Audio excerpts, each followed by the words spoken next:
আজ 18ই ডিসেম্বর। আজকের উল্লেখযোগ্য বিষয়, বেহালা বাদক বেটোফোনের জন্ম, সাহিত্যিক ও প্রবন্ধকার সুরেন্দ্রনাথ দাশগুপ্তের মৃত্যু।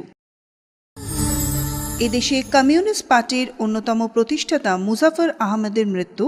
কমিউনিস্ট পার্টির অন্যতম প্রতিষ্ঠাতা মুজাফফর আহমেদ জন্মগ্রহণ করেন 5ই আগস্ট 1889 খ্রিস্টাব্দে মুসাপুর নোয়াখালীতে।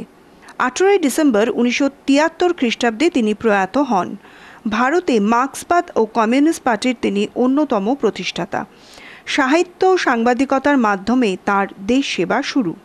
1920 সালে কাজী নজরুলের সাথে নবযুগ পত্রিকা প্রকাশ করেন।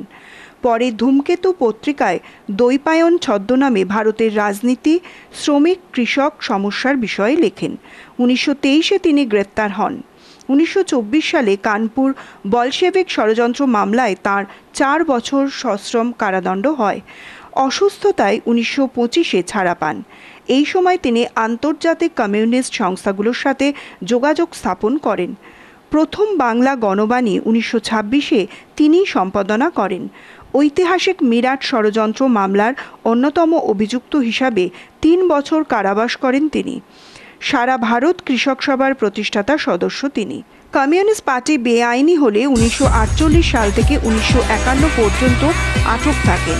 40 বছর ধরে ভারতের কমিউনিস্ট পার্টির কেন্দ্রীয় কমিটি ও ন্যাশনাল বুক এজেন্সির তিনি সংগঠক ছিলেন। কমিউনিস্ট পার্টির বিভাজন হলে তিনি কমিউনিস্ট পার্টি মার্ক্সবাদীতে থাকেন।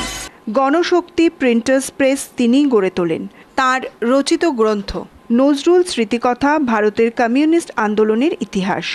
সকল পার্টিকর্মী, নেতা ও সমর্থকদের কাছে তিনি কাকাবাবু নামে জনপ্রিয় ছিলেন।